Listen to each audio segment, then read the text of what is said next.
এই মুহূর্তে বড় বড় জাহাজ দেখার জন্য চলে আসলাম বন্দরে। এই মুহূর্তে যাদেরকে দেখতে পাচ্ছেন, একটা হচ্ছে কুতুববাগ দরবার শরীফের পীর সাহেব, আর একটা হচ্ছে ইনাতপুর শম্ভুগঞ্জি জামালপুরের পীর সাহেব।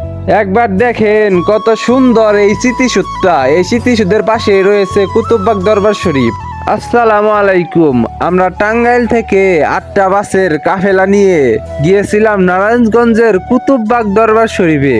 আজকের এই ব্লগ ভিডিও থেকে আপনারা জানতে পারবেন কুতুববাগ দরবার শরীফে কি কি আছে, তাছাড়াও এর আশেপাশে কি কি আছে। আমরা ঘুরতে গিয়েছিলাম নারায়ণগঞ্জ বন্দরে, স্মৃতিসৌধে, সবকিছুই দেখতে পারবেন এই ভিডিওতে। তাই সম্পূর্ণ ভিডিও দেখেন, আশা করি ভালোই লাগবে। গেটের ভিতরে ঢুকতে না ঢুকতেই চোখের সামনে ভেসে উঠলো এই সুন্দর মসজিদটা।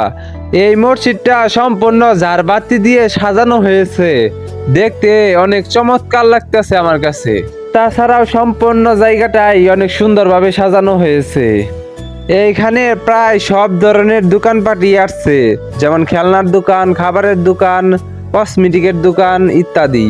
একটা মেলার মধ্যে যা যা থাকে আর কি, প্রায় সব কিছু ছিল। আমি সম্পূর্ণ গলি দেখাতে পারি নাই, একটা মাত্র গলি দেখাইলাম, কারণ তাছাড়া ভিডিও অনেক বড় হইতো। এইখানে আমাদের প্রিয় নবী সাল্লাল্লাহু আলাইহি সাল্লামের জন্য দরুদ পড়তেছে কুতুববাগ দরবার শরীফের পীর সাহেব, জামালপুরের পীর সাহেব এবং 3জন বিদেশি লোক। দেশের বিভিন্ন প্রান্ত থেকে হাজার হাজার মানুষ এইখানে এসে উপস্থিত হয়েছে। শুধু বাংলাদেশ না, বিদেশ থেকেও মানুষ এসেছে। দেখেন প্যান্ডেলে 3জন মানুষ, একজন হচ্ছে চীনের, একজন হচ্ছে পাকিস্তানের, আর একজন হচ্ছে জাপানের। তারা হয়তোবা বাংলা ভাষা বোঝে না, কিন্তু ভালোবাসার টানে বিদেশ থেকে ছুটে এসেছে তারা। মানুষ সারা রাতই প্যান্ডেলে বসেছিল, দেখেন কি পরিমাণে কুয়াশা। তবু পরের দিন সকালবেলা আমরা চলে আসি খাবার মাঠে। দেখেন এই পাশে ভাত রান্না হচ্ছে, আরেক পাশে তরকারি রান্না করা হচ্ছে। এইগুলা সবগুলাতেই কিন্তু গরুর গোশত রান্না করা হচ্ছে। প্যান্ডেলে যে এত মানুষ দেখলেন, সবার জন্যই কিন্তু এখানে রান্না করা হচ্ছে। আরেক পাশে দেখলাম গরু জবাই দেওয়া হচ্ছে, সেইগুলা ভিডিও করি নাই, কারণ ওইগুলা ফেসবুকে সমস্যা করে। এইবার আমরা চলে আসলাম কুতুববাগ দরবার শরীফের গরু দেখার জন্য। এই পাশে দেখেন কত বিশাল বিশাল গরু। এই বিশাল গোয়াল ঘরের চারদিকে শুধু গরু আর গরু। এইখানে ছোট বড় সব ধরনের গরুই রয়েছে। এইখানে দেখেন সবাই কিভাবে মিলেমিশে শুয়ে আছে। এই মুহূর্তে আমরা বড় বড় জাহাজ দেখার জন্য চলে আসলাম নারায়ণগঞ্জ বন্দরে। আমরা মনে হয় অনেক সকাল বেলায় এসে পড়ছি, চারদিকে শুধু কুয়াশা আর কুয়াশা, দূরের কোনো জিনিস ভালোভাবে দেখাই যায় না। এই নৌকাগুলা কি সুন্দরভাবে সাজিয়ে থুয়েছে দেখেন। আমরা এই পাশে জাহাজ দেখতে না পেরে ওই পাশে যাচ্ছি, কারণ ওই পাশে বড় বড় জাহাজের মতো কি জানি দেখতে পাওয়া যাচ্ছে।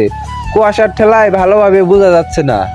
এই পথ দিয়েই প্রতিদিন চলাচল করে বরিশালের বড় বড় জাহাজ এবং লঞ্চগুলা। এই পথ দিয়েই বড় বড় জাহাজের মাধ্যমে মালামাল এবং মানুষ যাতায়াত করে ঢাকা টু বরিশাল, বরিশাল টু ঢাকা। এই নদীটা বাংলাদেশের অর্থনীতির জন্য খুবই গুরুত্বপূর্ণ, কারণ এটা সরাসরি ঢাকার সাথে যুক্ত। এখানে জাহাজ বা নৌকার মাধ্যমে অনেক মালামাল আনা নেওয়া করা হয়। বন্দরে এসে সবাই যা করে আমরাও তাই করলাম, আমরাও ছবি তুলে নিলাম। এই সুন্দর মুহূর্তগুলা ফ্রেম বদলি না করলে কি আর হয়। বন্দরে জাহাজ দেখতে না পেয়ে আমরা চলে আসলাম স্মৃতিসৌধে, আর স্মৃতিসৌধের পাশে রয়েছে কুতুববাগ দরবার শরীফ, একদম পাশেই। দেখেন কতগুলা বাস, এইখানে দেশের বিভিন্ন প্রান্ত থেকে মানুষ বাসে করে এখানে এসেছে। আমরাই তো টাঙ্গাইল থেকে 8টা বাস নিয়ে এসেছি।